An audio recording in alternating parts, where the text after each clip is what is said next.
नमस्कार दोस्तों, good morning. Welcome back to my YouTube channel. दोस्तों, आप सभी लोगों का हम अपने इस यूट्यूब चैनल योगेंद्र जमुना में बहुत बहुत स्वागत करते हैं। दोस्तों, आज की इस वीडियो में हम आप लोग को भारत में राष्ट्रवाद जो कि क्लास 10th सामाजिक विज्ञान का एक बहुत ही महत्वपूर्ण चैप्टर है। दोस्तों, इस चैप्टर को आज हम लोग डिटेल से देखने वाले हैं। दोस्तों, इस चैप्टर से आपके बोर्ड एग्ज़ाम फरवरी में होने वाला है दोस्तों, जो कि ठीक है, उसमें आपके 7 नंबर के जो है तो प्रश्न आने वाले हैं दोस्तों इस चैप्टर से। इसलिए आपके बोर्ड एग्ज़ाम के हिसाब से यह चैप्टर काफ़ी इम्पोर्टेंट हो जाता है दोस्तों। इसलिए प्लीज़ वीडियो को बिना स्किप किए हुए शुरू से लेकर लास्ट तक ज़रूर देखिएगा। और अगर वीडियो पसंद आए तो वीडियो को लाइक और दोस्तों में शेयर ज़रूर करिएगा। और अगर आप हमारे चैनल पर नए हैं तो चैनल को भी फटाफट से सब्सक्राइब कर दीजिएगा तथा बेल आइकन भी प्रेस करिएगा, ताकि हमारी नई नई वीडियो की नोटिफिकेशन आपको सबसे पहले मिले। तो चलिए दोस्तों, बिना किसी देर लगाए वीडियो को स्टार्ट करते हैं और देखते हैं कि हमारा पहला प्रश्न क्या है। तो हमारा पहला क्वेश्चन है कि भारत के लोग रॉलेट एक्ट के विरोध में क्यों थे। ठीक है दोस्तों, एक्ट का मतलब होता है कानून। इसका विरोध कर रहे थे भारत के लोग। क्या कारण था, चलिए देखते हैं। रॉलेट एक्ट को भारतीय सदस्यों के भारी विरोध के बावजूद इंपीरियल लेजिस्लेटिव काउंसिलिंग ने, ठीक है, किसने, इंपीरियल लेजिस्लेटिव काउंसिलिंग ने बहुत ही जल्दबाजी में पारित किया था इस कानून को। इस कानून के माध्यम से सरकार को राजनीतिक गतिविधियों को कुचलने और राजनीतिक कैदियों को 2 साल तक बिना मुकदमा चलाए जेल में रखने का अधिकार मिल गया था। ठीक है, उसके अलावा रॉलेट एक्ट भारतीयों के लिए काला कानून था, क्योंकि सभी भारतीय लोग जो है तो कहीं ना कहीं इसे पसंद नहीं करते थे। ठीक है, इसके द्वारा सरकार क्रांतिकारियों एवं देशभक्तों को जो है तो जेल में बंद करके जो राष्ट्रीय आंदोलन था उसे पूरी तरह से समाप्त करना चाहती थी। इसीलिए भारत के लोग इस एक्ट के विरोध में थे। ठीक है, क्योंकि यह भारतीयों के लिए एक काला कानून था। भारतीय लोगों को मात्र शक के आधार पर पकड़कर उसे जेल में बंद करने का अधिकार था और 2 साल तक जो है तो बिना मुकदमा चलाए उसे जेल में रख भी सकते थे।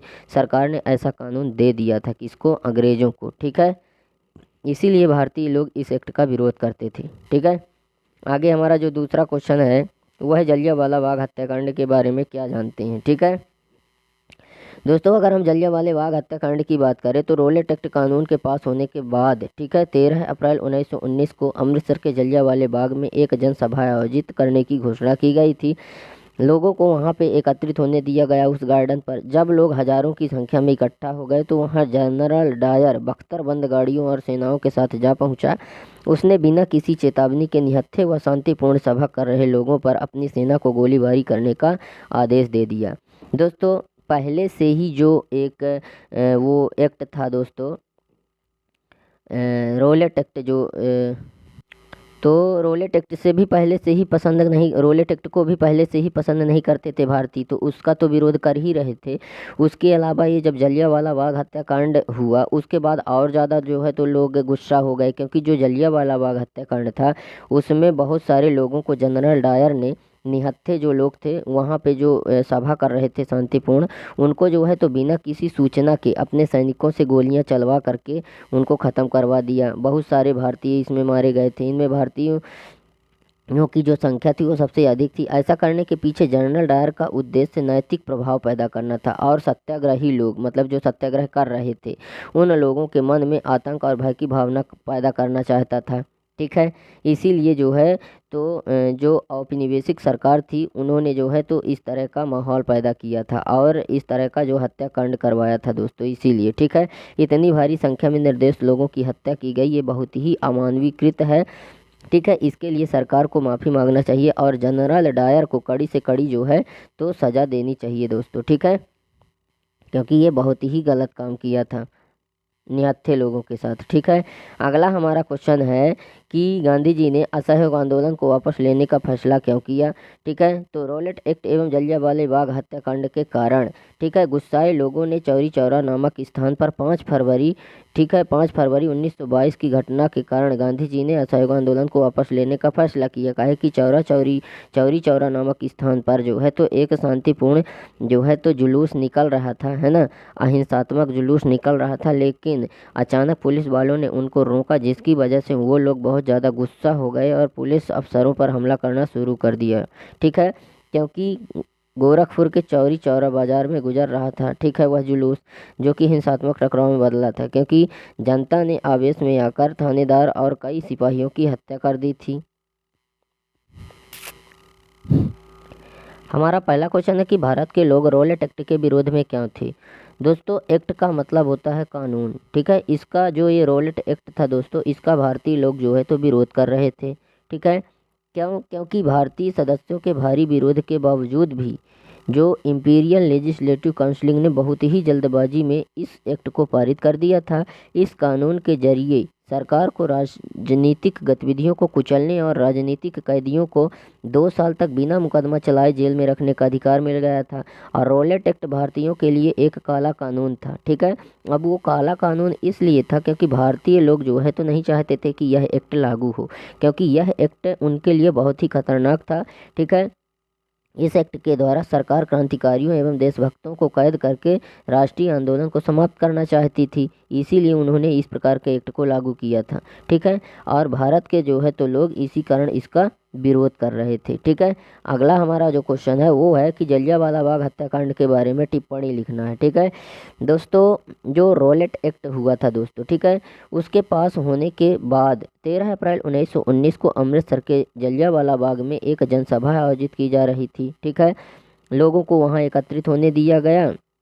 जब लोग हजारों की संख्या में वहां एकत्रित हो गए तो वहां जनरल डायर बख्तर गाड़ियों तथा सेनाओं के साथ जा पहुंचा और उसने बिना किसी चेतावनी के वो सभा कर रहे निहत्थे एवं शांतिपूर्ण लोगों के ऊपर गोलीबारी करने का आदेश दे दिया, जिसमें बहुत सारे भारतीय लोग मारे गए। इसमें भारतीयों की संख्या बहुत अधिक थी। ऐसा करने के पीछे जनरल डायर का प्रमुख उद्देश्य यह था कि नैतिक प्रभाव पैदा करना और जो सत्याग्रह करने वाले जो लोग हैं उनके मन में आतंक और भय की भावना पैदा करना चाहते थे वो लोग, ठीक है।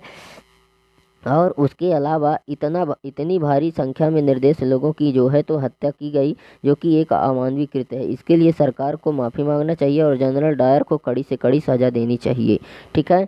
अगला हमारा क्वेश्चन है कि गांधी जी ने असहयोग आंदोलन को वापस लेने का फैसला क्यों किया, ठीक है।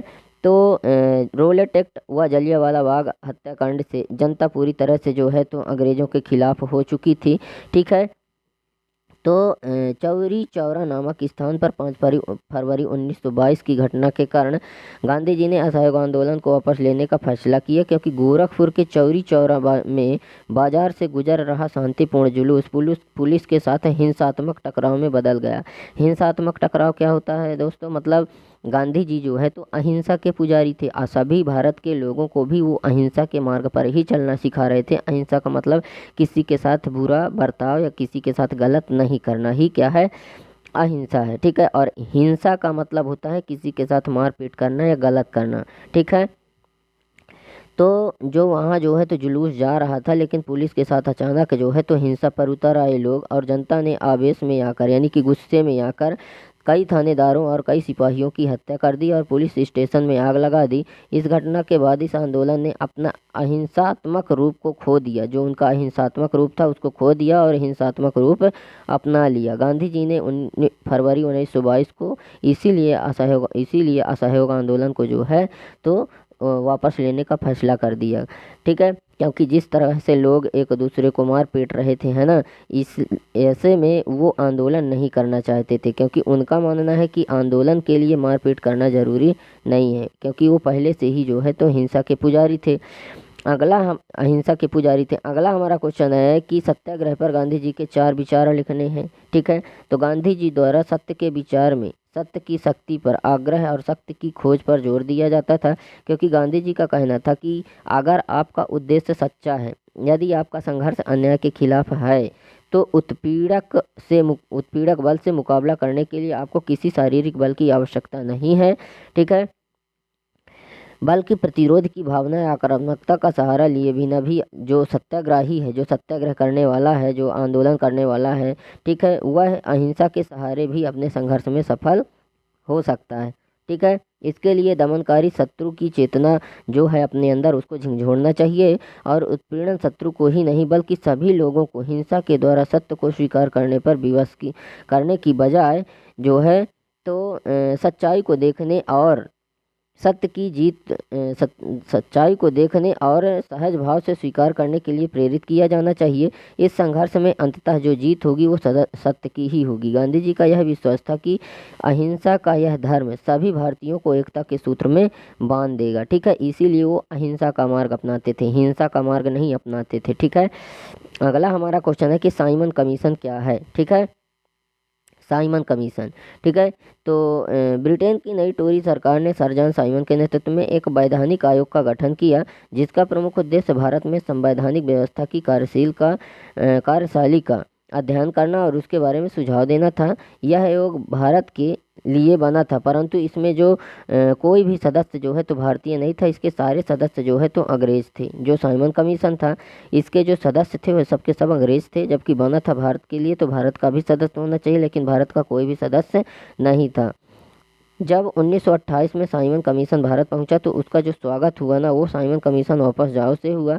इस प्रदर्शन से कांग्रेस और मुस्लिम लीग के सभी पार्टियों ने हिस्सा लिया। इस कमीशन के खिलाफ शांतिपूर्ण प्रदर्शन करते हुए लाला लाजपत राय की ब्रिटिश पुलिस ने हमला कर दिया, जिसके कारण उस महान नेता की मौत हो गई थी दोस्तों। ठीक है, अगला हमारा क्वेश्चन है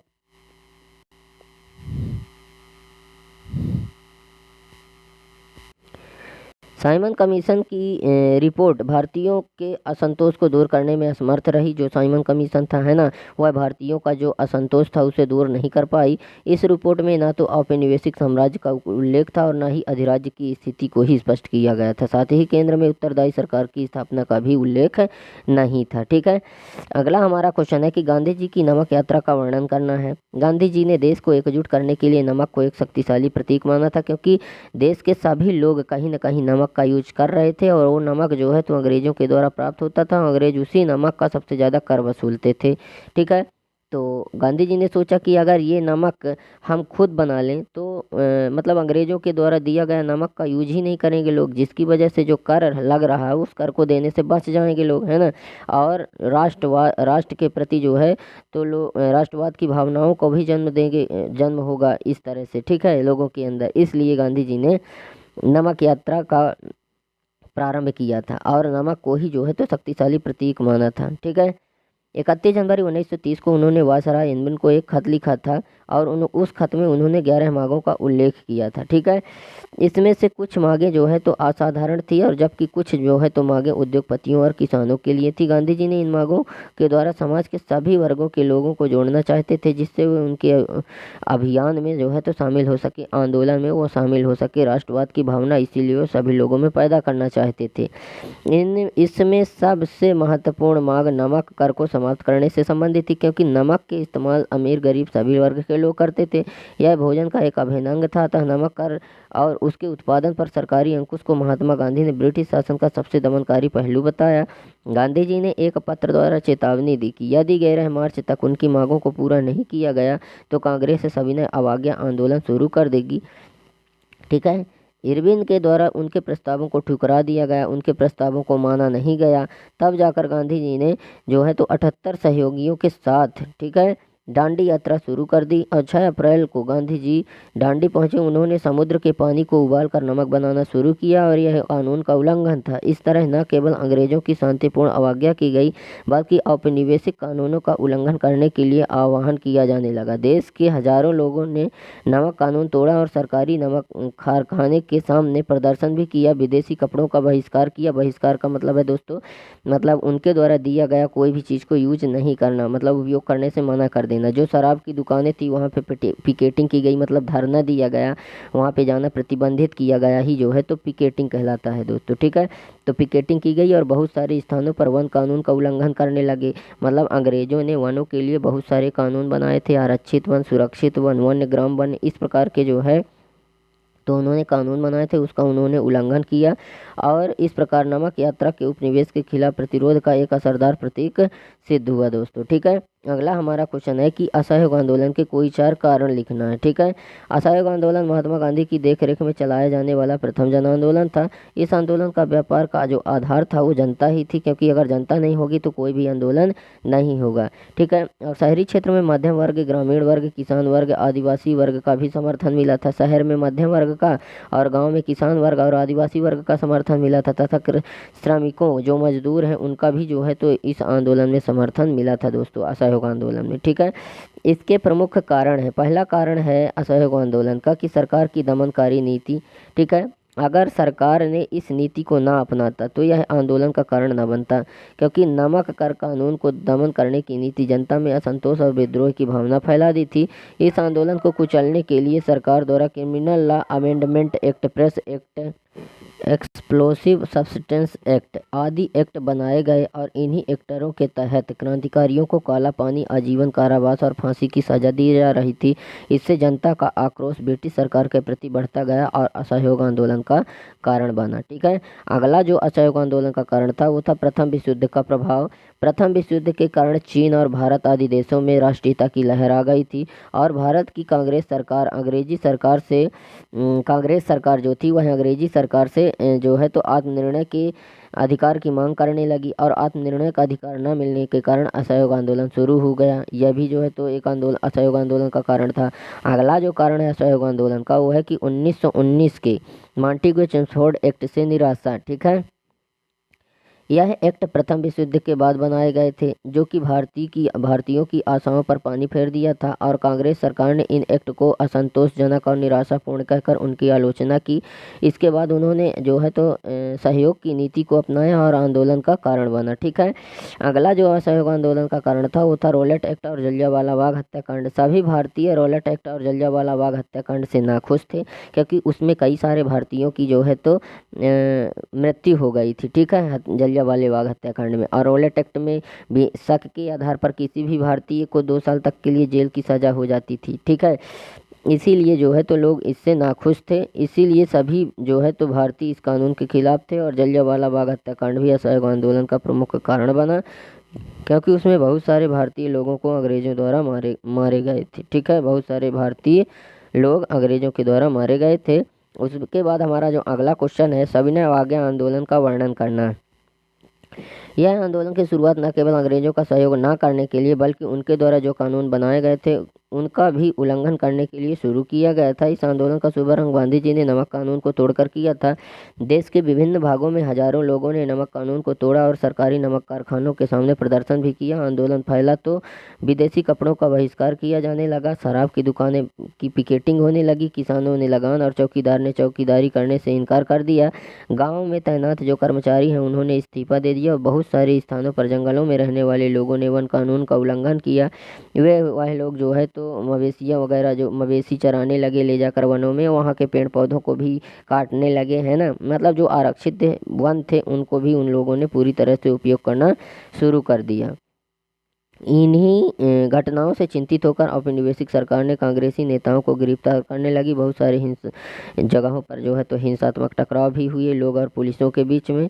ठीक है, और अप्रैल 1930 में जब गांधी जी और उसके साथी अब्दुल गफ्फूर खान को जो है तो गिरफ्तार कर लिया गया, तो सोलापुर के औद्योगिक मजदूरों ने अंग्रेजी शासन के का जो प्रतीक हैं जैसे कि पुलिस चौकी, नगर पालिका भवन, ठीक है, अदालत, रेलवे स्टेशन, इन सभी जगहों पर उन्होंने हमला किया और उसके बाद जो है तो दमन करने का रास्ता अपनाया और शांतिपूर्ण प्रदर्शन कर रहे सत्याग्रहियों पर फिर जो है तो अंग्रेज सरकार ने क्या किया कि हमले करना शुरू कर दी। उनके बच्चों और औरतों को मारा पीटा और लगभग 1 लाख लोग गिरफ्तार भी कर लिए गए थे अंग्रेजों के द्वारा। ठीक है, 5 मार्च 1931 को गांधी जी इरविन के साथ समझौता हो गया और गांधी जी ने आंदोलन स्थगित कर दिया। लेकिन द्वितीय गोलमेज सम्मेलन में भाग लेने के लिए दिसंबर 1931 को गांधी जी लंदन गए। उन्होंने भारत की पूर्ण स्वाधीनता की मांग की, परंतु ब्रिटिश शासन ने उनकी मांग अस्वीकार कर दी।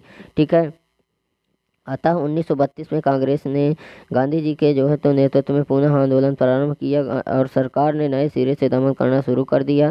साल भर तक आंदोलन चला, लेकिन 1934 तक आते जाते आंदोलन की जो गति थी वह धीमी पड़ने लगी थी। ठीक है, अगला और लास्ट क्वेश्चन हमारा है दोस्तों, जो है तो भारत छोड़ो आंदोलन की जो है तो व्याख्या कीजिए। क्रिप्स मिशन की असफलता एवं द्वितीय विश्व युद्ध में, ठीक है, भारत में व्यापक असंतोष को पैदा कर दिया था। कौन कौन सा? क्रिप्स मिशन की असफलता एवं द्वितीय विश्व युद्ध ने भारत में व्यापक असंतोष को पैदा कर दिया था, जिसके कारण गांधी जी ने एक आंदोलन शुरू किया जिसमें उन्होंने अंग्रेजों को पूरी तरह से भारत छोड़ने पर जोर दिया।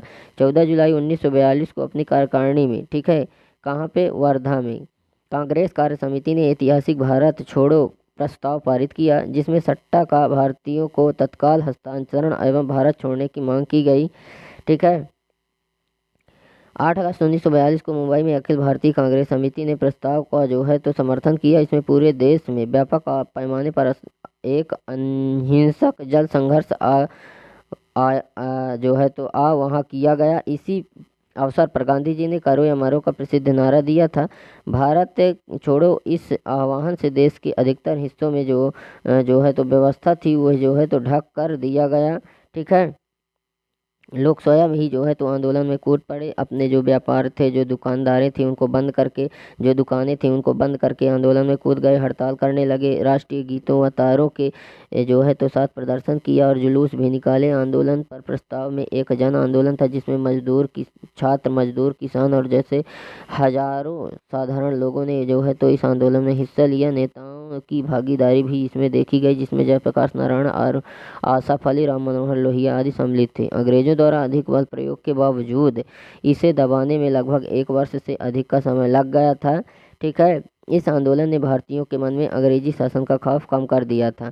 तो इस प्रकार से दोस्तों उम्मीद करते हैं कि हम आपको हमारे यह वीडियो पसंद आया होगा। वीडियो अगर पसंद आया तो वीडियो को लाइक करें, दोस्तों में शेयर करें, और अगर आप हमारे चैनल पर नए हैं तो चैनल को सब्सक्राइब करें और बेल आइकन भी प्रेस करें ताकि हमारी नई नई वीडियो की नोटिफिकेशन आपको सबसे पहले मिले। तो दोस्तों आज के लिए बस इतना ही। मिलते हैं आप सभी लोगों से नेक्स्ट वीडियो में नेक्स्ट टॉपिक के साथ। तब तक के लिए जय हिंद, वंदे मातरम।